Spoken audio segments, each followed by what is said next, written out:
Everyone, and welcome to Dean Allen's Frontierland. I hope you're well. I hope you've had a good few weeks. This is actually the final Frontierland of 2023, and what a year it's been. We've interviewed some wonderful people on the episodes. Please go back and check them out.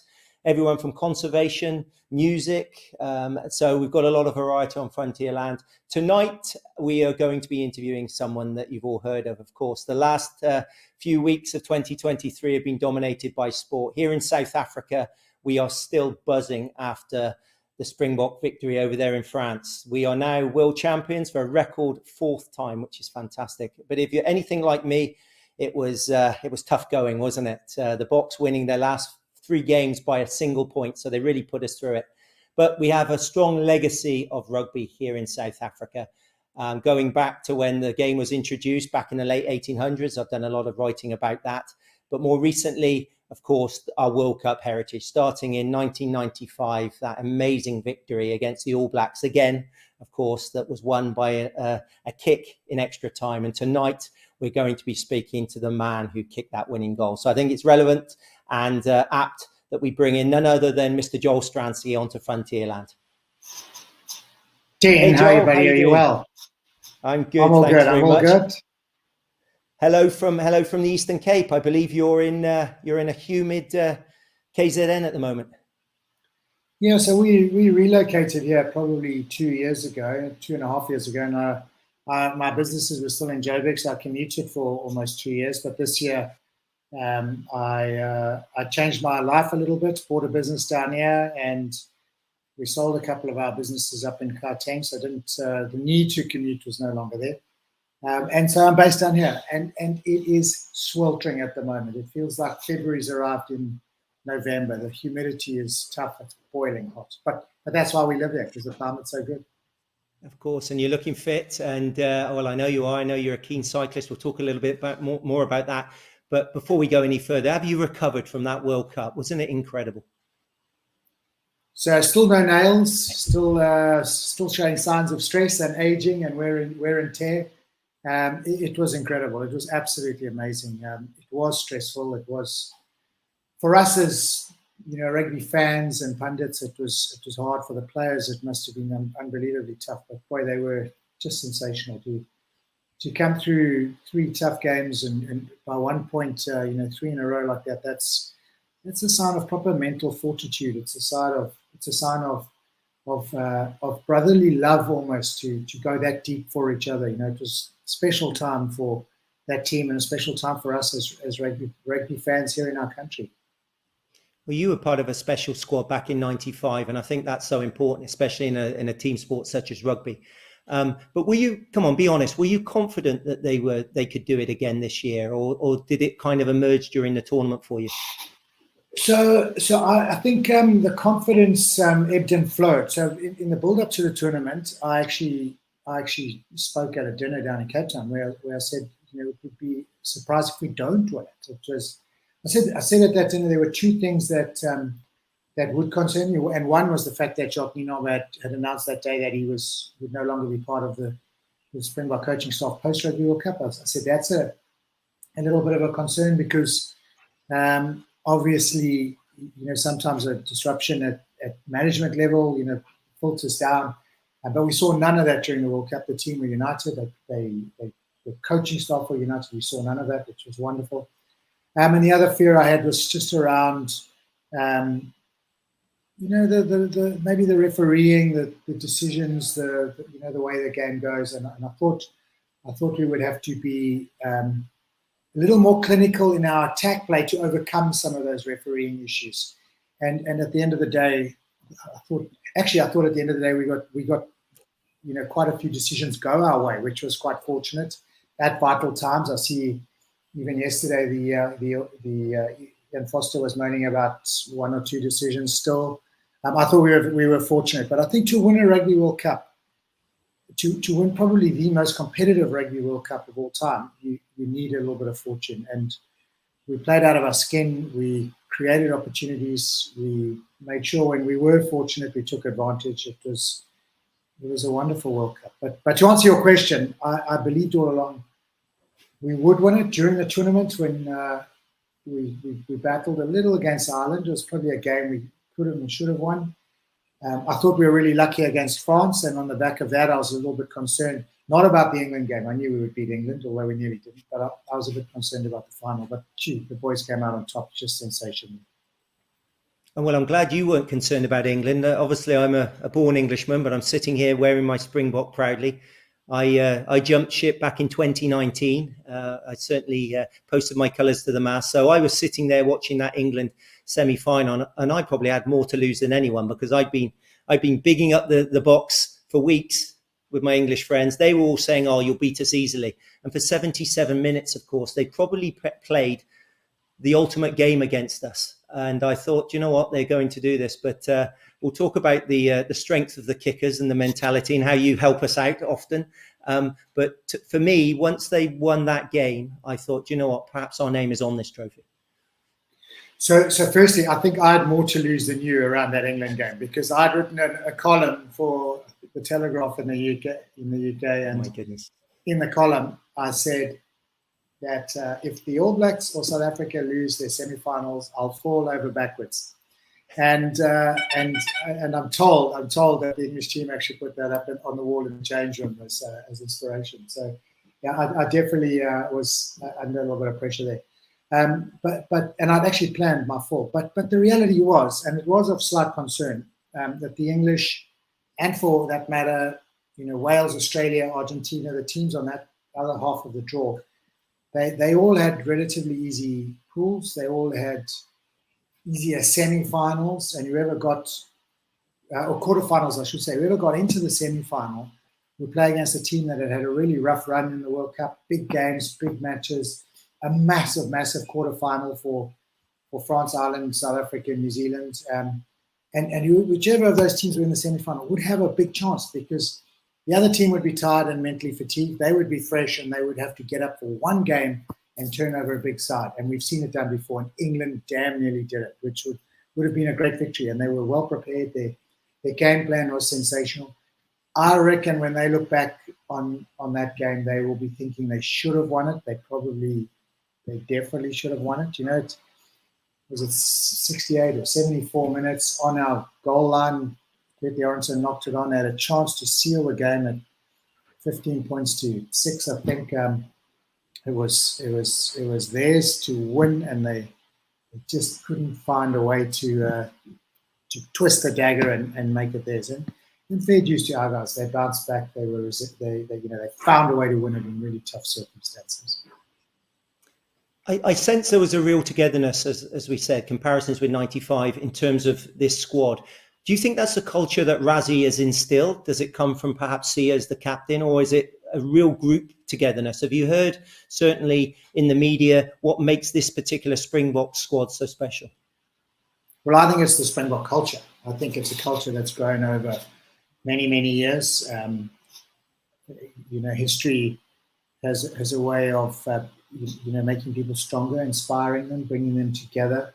There's no doubt Rassie and Jacques, in the way they've gone about things, have enhanced that culture. They've made it even stronger. And I think probably most importantly, when you see the way Siya leads that team, there's a love for each other. Those players, they love each other like family. It is absolutely incredible how tight they are. You can see it in the way they welcome back players. I've seen clips of them embracing Scott Brits when he went to greet the team. We've seen them embracing Lukhanyo and one of the other injured players, I forget who it was, when they returned into the camp. It's a deep love, and that I think is part of the whole culture that's grown over many years.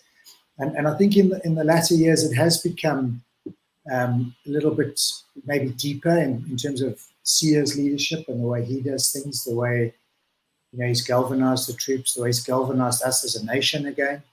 But it's a culture that is just incredibly strong. It's not something that you grow overnight. It's something that you grow over time.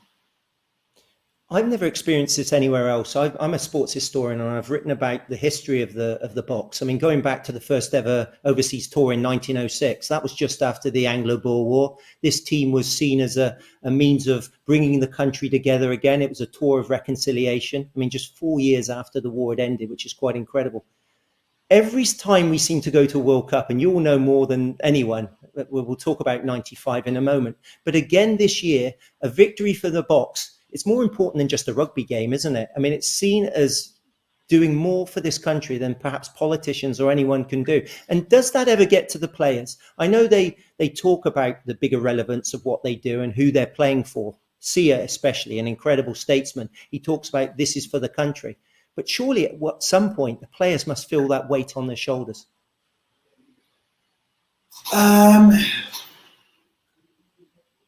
So it's interesting because I don't think you can run onto the field between the four lines and try harder because there's another external, little bit of pressure.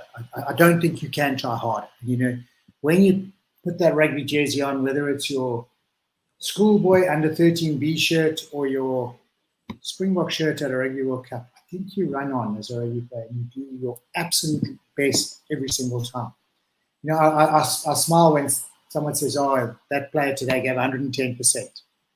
A player gives 100% you can't give more than 100%. A rugby player gives 100% every single game. So I think sometimes there is maybe a little bit of pressure, but the pressure can be an inhibitor more so than more inspiring because you are already giving your absolute everything. And I think sometimes it's about controlling the emotions, controlling the feelings around that pressure. But certainly it just creates, I suppose, a narrative that maybe gives you comfort or inspires you a little bit more to make sure you train hard during the week, you do everything that's possible, you enable yourself to run on the weekend and give that 100%. I think it's also a position of privilege for Siya and for their team to be able to say that, for them to talk about it, to understand the relevance. We're a troubled nation. Let's be quite frank. We're a troubled nation. We live with day-to-day issues that are just second to none. One of the highest crime rates in the world. The murder rates, the breakdown of infrastructure, load shedding. Our rand is declining, unemployment. We live in a troubled country, and so when there is something like a sport, whether it's the African Cup of Nations in 1996 or a Rugby World Cup in 1995, 2019, or 2023, it does give us. And I left out 2007, but those other three World Cups seem to have played a slightly major role in bringing us together at an important time. And sport can do that. Sport can bring people together, as Madiba famously said. This is an opportunity that the rugby players took advantage of. They spoke about it. They wanted it to be something that united the nation again. They wanted it to be uplifting and inspirational for everyone in our country. And unbelievably, it was. There were obviously the detractors post-Rugby World Cup, like Julius Malema and the EFF, who we should just probably forget what they said. But it is uplifting. It is inspiring for us as a nation to see, group of players, group of people coming together in harmony with real love and achieving something special. And I think it's even more special. Most people know the history of the Springboks, know the history of the emblem and the fact that it was contested. Obviously, Mandela embraced that during the 95 World Cup. But for me, to explain the spirit of South Africa to people outside, it happened in 2019 and it happened again during this World Cup. People of all backgrounds just put aside their differences, cultural differences, political differences, and we come together through a united cause, which is the success of a team we identify with. And by the way, you mentioned a lot of the problems we have in South Africa. As I often give at my talks, I have to remember that the world is a troubled place. Other places have the same kind of issues. But the thing is with South Africa, Joel, don't you believe? Our PR is poor. The news that tends to come out of places like America, Australia, the United Kingdom tends to be positive. It tends to put a positive spin on how they're handling situations. I think, again, the Springboks and sporting success has highlighted what's good about our country. It's an incredible country with incredible people and spirit. And I think back in 2019, I had to explain this to an English friend of mine who didn't understand. I said, John, this victory means more than just a game of rugby. This is for a country that needs this. It needs another shot in the arm to get us to the next World Cup. So that's where this pressure that we've talked about, maybe the players thankfully don't realize what was going on back here. But I know myself, like everybody else, certainly for that final few weeks, we had a knot in our stomach because we knew we were near to, again, a positive experience in our country. And no one knows that more than you, because you talk about something that happened back in '95 with that marvelous World Cup victory. And it's a legacy that lives on well beyond the World Cup. So firstly, if I can just comment on I think our PR is bad. I think that's, probably a valid point. But again, I say this with a sore heart. I don't think we do enough to fix the troubles we have in our country. I think our government is disappointing at the moment. We have such unemployment, we have such poverty, and I know there's this constant, I guess, this battle between the good guys and the corruption and the bad guys. But I can't help thinking we need to be better. We have little minor victories that we can talk about, but we don't have big victories. We don't see, the criminal element in this country being locked up. We don't see load shedding being properly addressed right now and changes being made. We don't see work going into fixing the water infrastructure. We don't see, jobs being created for those who are unemployed. It's private charity. We see the kids who are hungry. We see kids who deal with daily issues that are just deeply saddening. I think our government needs to do more, and that is why we as a nation need that upliftment. We need our sporting teams to bring us together. It's why people of all culture at times like that come together. It's as Madiba said, sport has this ability to unite people, and winning teams have this ability to uplift people. And the Springboks, they may still have the Springbok on their shirt, which in one or two Muppets' eyes is an emblem of past, atrocities. But this is a team that brings people together. This is a team that the nation love and support, whether it's because they're winning, whether it's because of Siya Kolisi or Rassie Erasmus rocking on it. It doesn't matter. It's a wonderful vehicle to bring people together, and long may that continue. Sure, it's to your point, to see people of all cultures from all walks of life on a Friday wearing their Springbok shirt like you are today, waving the South African flag, it is just, for all of us, every single one of us, it's uplifting. Now, we first met a couple of years ago. I was doing a series of interviews for the rugby charity, the Players Fund, and I had the privilege of interviewing yourself alongside Oz Durant, Morny du Plessis and Francois Pienaar. It was the anniversary of '95. And I remember the conversation we had prior to the show, and what I admired about you, I don't think we mentioned rugby once. It was during COVID. There were bigger things to worry about, but you always make that link between sport. But obviously, you are aware of the issues that are happening in this country that we're all aware of. I want to just step away from rugby for a moment, Joel, and just talk a little bit about yourself. For many of the younger viewers, they'll know you as a TV pundit. They'll be watching the rugby perhaps and seeing you on the screen.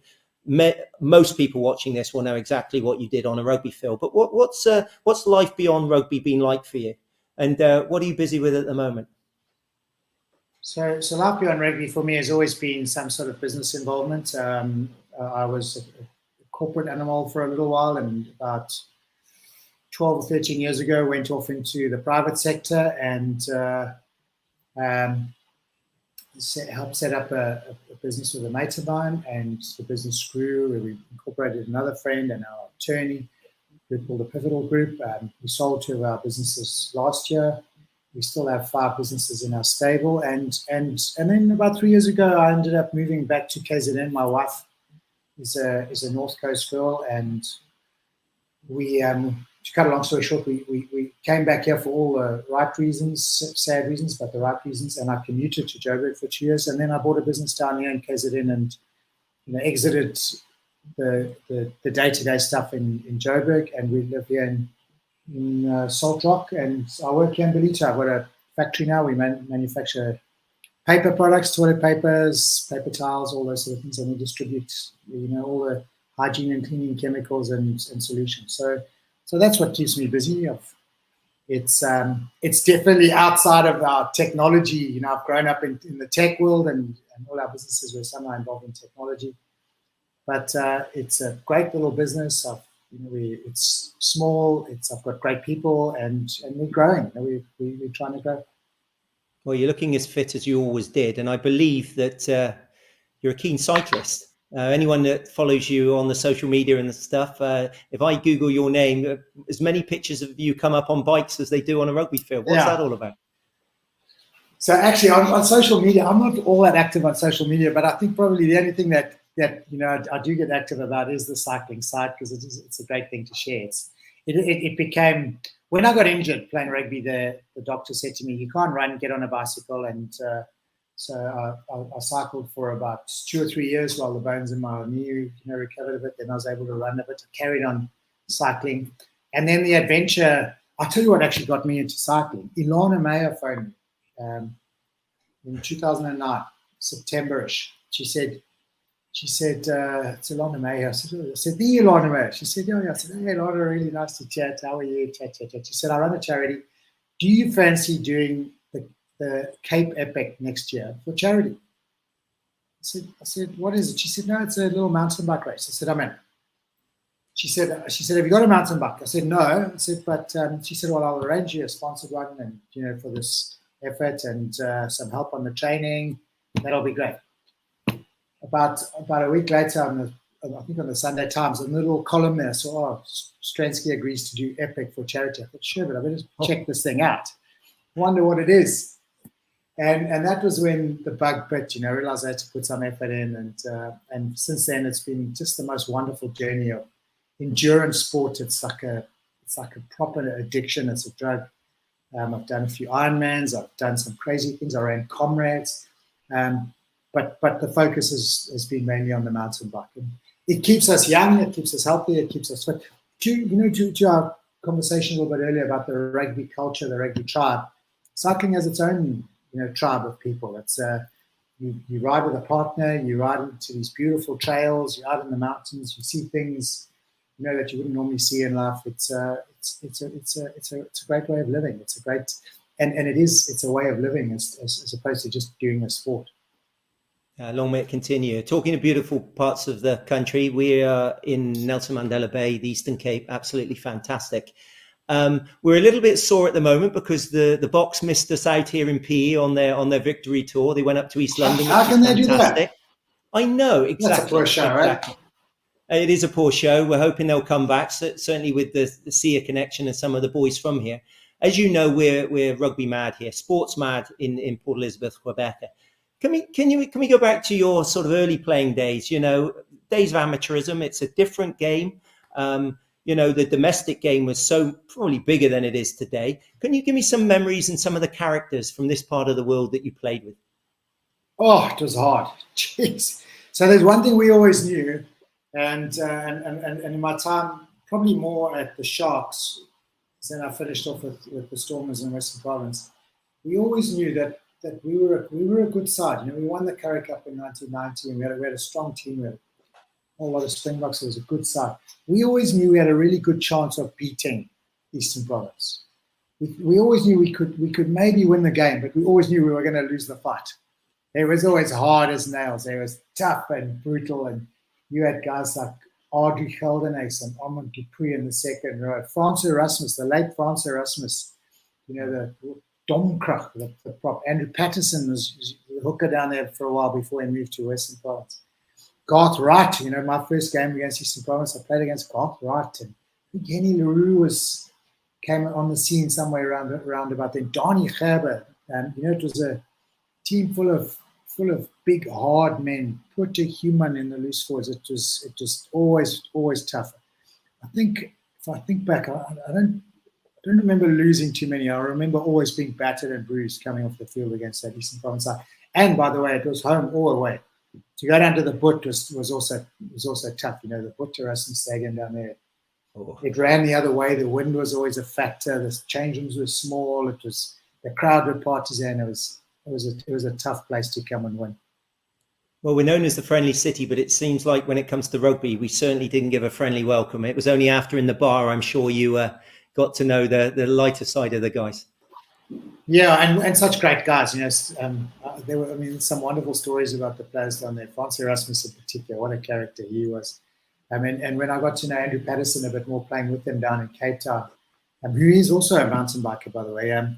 He used to tell us the stories of Frans Erasmus and the boys down there. It was.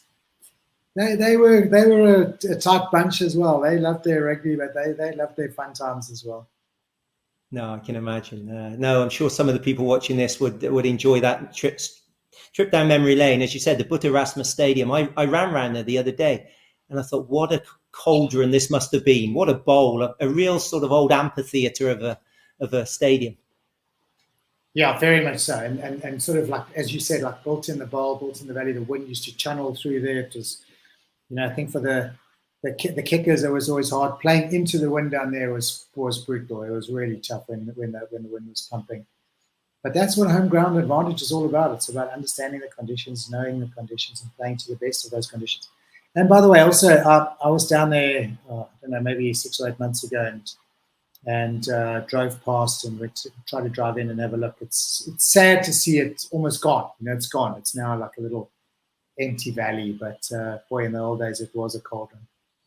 Oh, amazing. There's some memories coming through. I can see some of the comments they're talking about Dani Gerber and Henry Bezuidenhout, I can see, and there's various names coming through here that people are just loving these names. Michael John Godfrey, is that another one that's coming through here? I can see. No, we're craving live sport here in the Bay, and anyone watching this, please bring some top class rugby back. We had the Stormers here season before last. We had a very good attendance, but of course we need the Boks back in town, whether it's on an open top bus or preferably to play in our beautiful stadium, which is still here waiting for everybody. And what a beautiful stadium it is, isn't it? I mean, we've been down there a lot to watch and commentate and work. It's a great environment and so well supported, and hopefully there will be test matches to come down there. You know, the one thing about, I guess, saying to the Stormers, go and play there, for them, it's the whole thing about a home game is about the crowd support, but it's about the comfort of your stadium and about being in a home environment and more than likely sleeping in your own bed and, you know, going to the stadium. So I understand the difficulties of taking Stormers games there, because it doesn't quite disadvantage them, but it's not the same advantage as playing at home. But there's no reason we shouldn't have, you know, at least one test match a year down there. No, of course. Well, talking about home advantage, that leads us perfectly into 95, because that was when, of course, we had the privilege of hosting rugby's biggest spectacle. I first arrived in South Africa in the mid-90s. I came just after the tournament, but I remember even watching back in the UK and thinking there's something special about this tournament. There's something different about the importance of South Africa and what was happening at the time.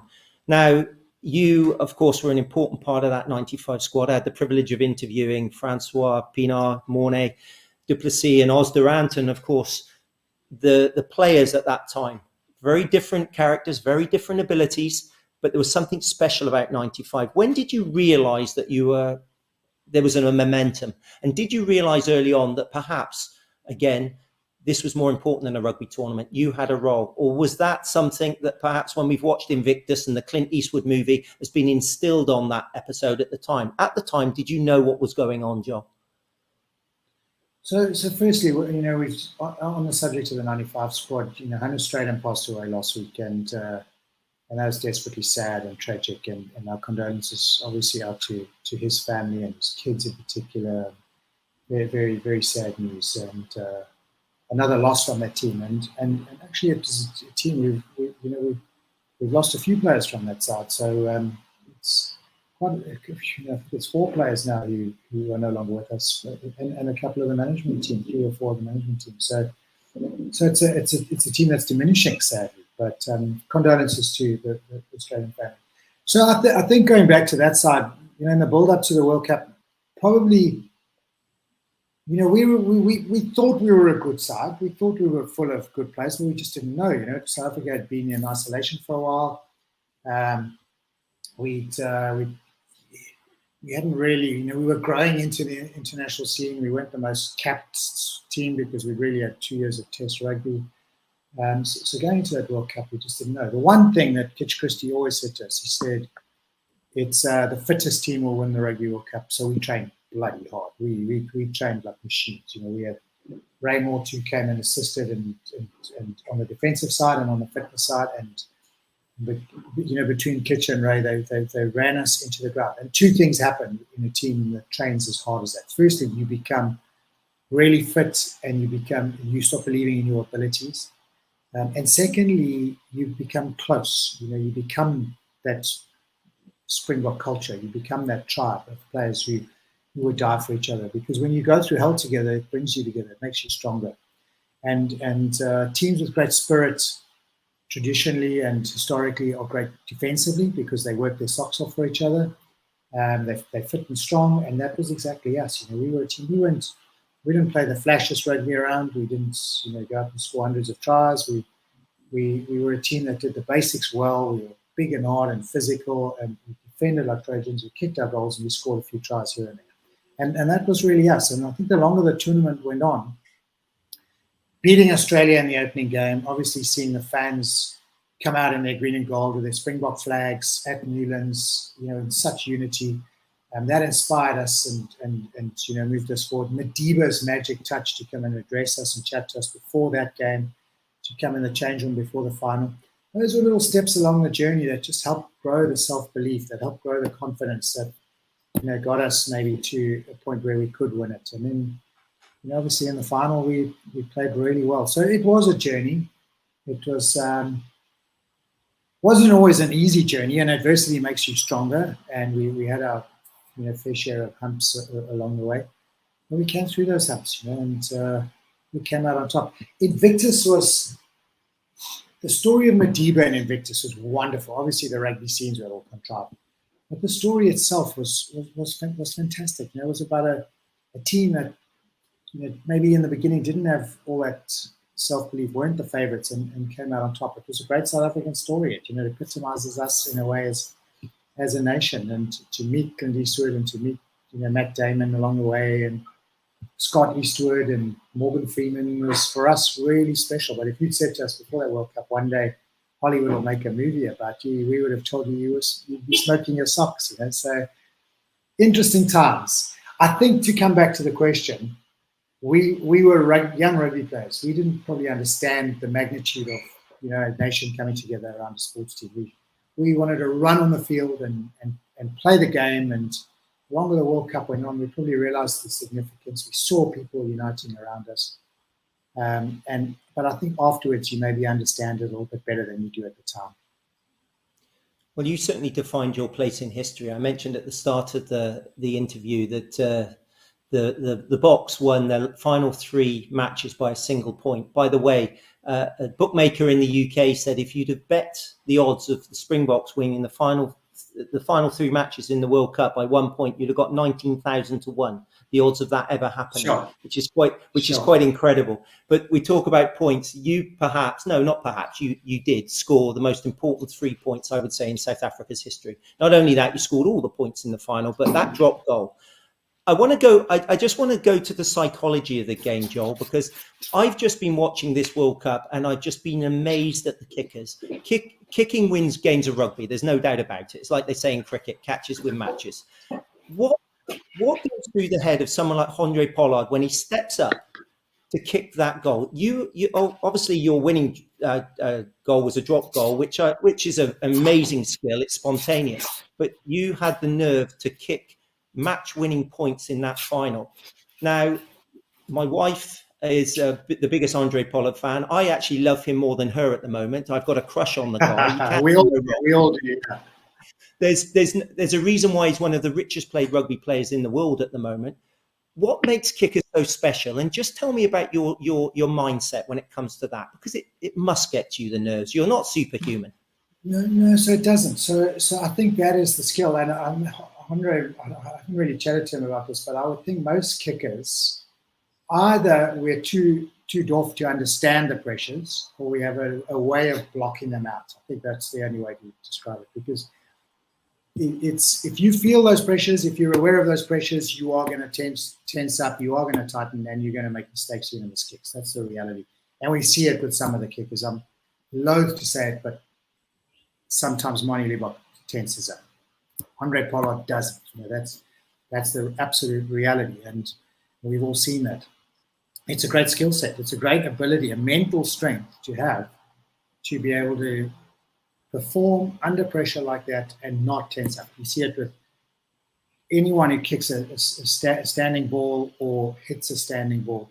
Tiger Woods, Scotty Scheffler, the top golfers in the world. David Beckham, the great penalty takers, free kick takers. Every time there's a time to stand and wait and think about the consequences, those are the guys, that's where you judge someone on whether they tense up or they don't. And the great goal kickers don't. They have this ability to either block out the pressure or to maybe not understand it, to not, and I don't mean that as saying they are dwarf, I say it tongue in cheek, but it is an ability to not even consider it. It doesn't even come into your thought process. When I was kicking, it was, whether I was kicking the first kick of the game or a kick to win the World Cup, it never ever entered my mind the importance of the kick. It was only one thing. It was about the process of kicking the ball and doing it the same every time. Everything else is gone. And I think that's where you've got to tell me the truth. Surely when that ball was passed to you and this was extra time, you had the one chance. Did the significance of that moment go through you when I think it was Mertens who was charging you down, wasn't it? No, there's no significance. All you do is you're so focused, particularly on a drop ball, you're so focused on catching the ball, body position, dropping it right, kicking through the ball, making sure it's a good strike. There's no time to think about anything else. Maybe I'm the dwarf guy who doesn't have time to think about all those other things. But the drop goal, as you said, I mean, it is spontaneous.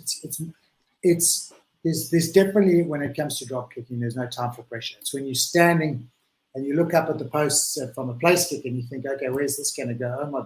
And to your point, if you are thinking, oh my goodness, if I kick this, we're going to lose. That's when you're definitely going to miss. It's when you're standing there and you think, right, I'm going to kick this over now. That's the point I'm aiming at. That's where the ball's going to go, because I'm going to step off right. I'm going to step there. I'm going to kick there. Then I'm going to plant my left foot. Then I'm going to follow through perfectly. And because the process is right, the end result will be good. Well, that's exactly the difference why you've got Springbok caps and I haven't, because I overthink things and I think, what would I do if I missed and that? And that's the vast majority, of course, of the armchair players who sit at home and they start watching and they think they could do better. But I just want to make that comparison between the era you played in, because the mental side of the game is certainly recognised that we have sports psychologists. Did you have any of that kind of support back then, or was it left to you to actually get through your own challenges as a sportsman, albeit an individual sportsman playing within a team? So for the Springboks in that era, I don't think we had any. I think no, we didn't have anyone on the psychology side. We did already in 1990 with the Sharks with Natal when we won the Currie Cup at Loftus first off. We beat. I hope Nas is watching when we beat Nas and the Blue Bulls. He isn't. We'll share it to him. We'll share it. We'll send it to him. But we actually did have Ian McIntosh brought in a sports psychologist then already, and who worked with us a little bit. And really, it was about instilling or ingraining deeper the self-belief, because everything that chap did was about making us believe we could beat the Bulls at Loftus on that day, this great Bull side, and which we did.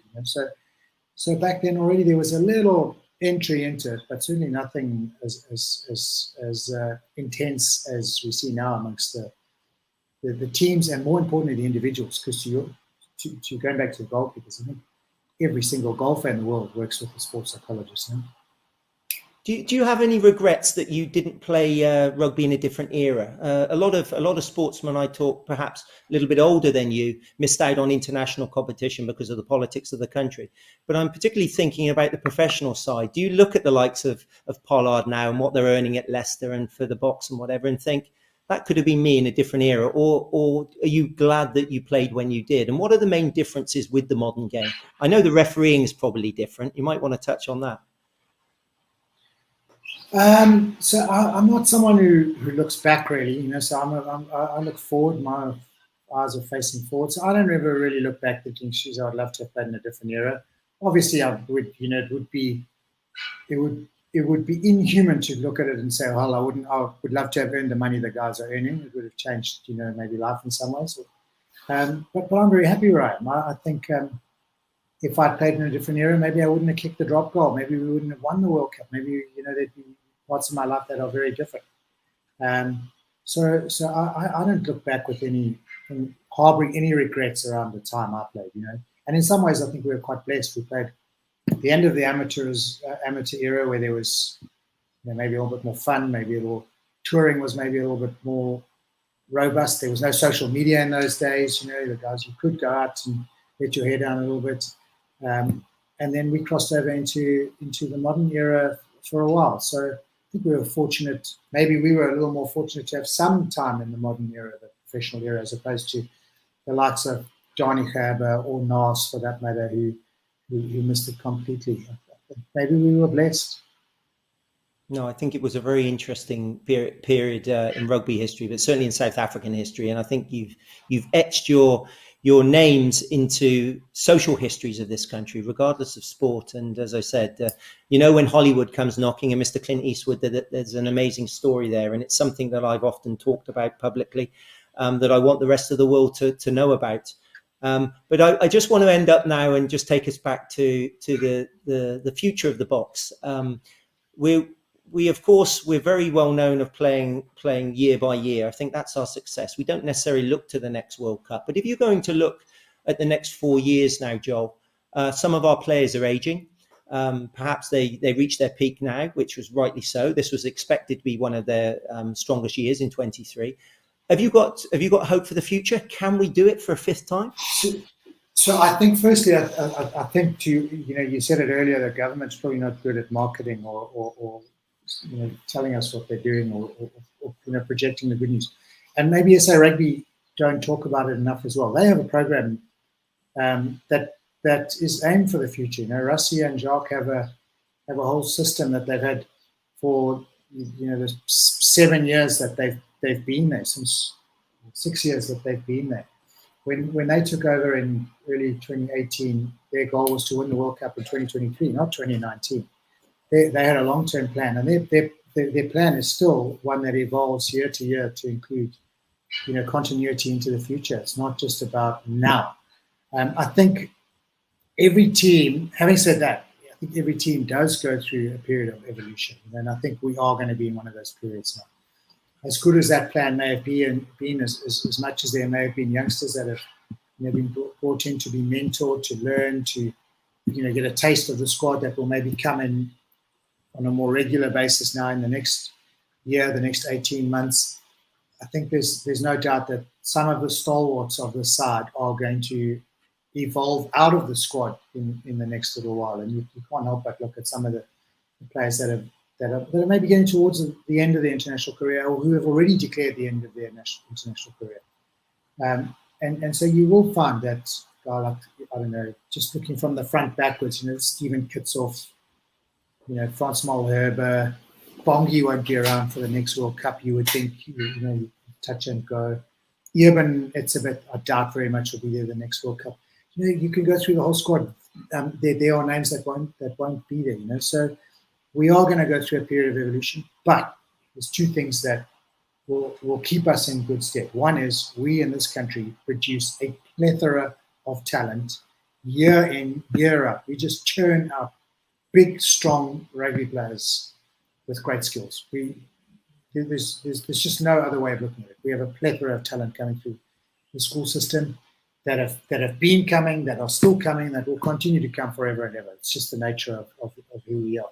So the talent is there. That's the first thing. The talent is there. In the last few years, we've seen this our style of rugby develop a little bit from very much a box kick from 9 and a big washing game to a little bit more sophisticated. the wingers and the outside backs counter-attacking, getting the ball, playing the game a little bit more.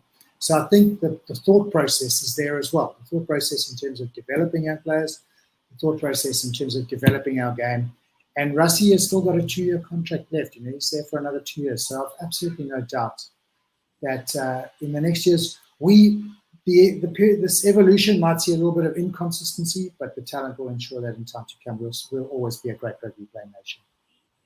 Oh, without a doubt. Let's hope people have got the patience for that. I just want to end up, because I'll kick myself if I don't ask you. I remember during our previous interviews, you let me know a few stories that are happening in the background in '95. We talked about team spirit, and you can just see that there's a lot of fun in the current Boks squad. They got a really good togetherness, and whether it's Faf or whoever is the joker. Who was the team joker back in '95? I remember you mentioning somebody put a snook in somebody's bed. Do you remember that story? What was going on in the background just to keep you together? Well, I think probably in 1995 in that squad of 28 or whatever, there were probably 28 jokers because everyone was quite mischievous in their own way. Rudolf Straudy was the one who put the snook in Mark Andrews' bed. Joost van der Westhuizen and was always a nightmare. There was always things happening. It was a team, I guess. So I guess when you bring together players from different unions who've been used to bashing each other up for many years, firstly, there's really strong leadership in those. All those players are top leaders. Everyone's a captain of their position, and a lot of guys have captained their teams at some point. But everyone had also had a lot of fun. Everyone knew all the gags and all the tricks. And of all the guys I played with, though, probably the most mischievous and the naughtiest. Didn't play in that '95 squad. But it would undoubtedly have to be Dick Muir. There was wherever Dick Muir was, there was just chaos reigning. I've heard about him. He's got that look about him. He's but you need that in a team, isn't it? There's something special about being in a team. And I know when we brought you together a few years ago, I could just see the camaraderie between you. It was almost like you slipped back into your roles again. And that's something special about certainly rugby. It's one of those sports, isn't it? And long may you continue in the '95 boys for being ambassadors, not only for rugby, Joel, but for the country. And it's been a privilege today speaking to you, and I hope we can have a chat again. And have you got a final message for everybody listening out in the Eastern Cape? Yeah, so firstly, Dean, if I could just say, rugby is this incredible sport. We keep referring to it as our South African culture and South African rugby as its own unbelievable culture. You run onto the field, you smash each other for 80 minutes, and after the game, you're best of mates. I mean, we all have mates from the All Blacks, the Australians, the English. We socialise, we chat to you from time to time, we check in with, we make sure everyone's okay. It's much broader than just the little team you play in. So rugby has this very, very special culture, and the Eastern Cape in particular has a special rugby culture. You've mentioned some of the history there, and some of the great schools that are churning out players from all different cultures. Long may rugby in the Eastern Cape continue, because I think that the future Springbok teams will always have a backbone of players from the Eastern Cape. So support the game down there. Continue to fight, to get test matches, to get first class rugby, and we all look forward to coming down to watch the game there, to support the game, and to spend time in the friendly city. Thanks so much. Don't leave it too long. You're always welcome here. You know that. Thanks again, Joel. Cheers.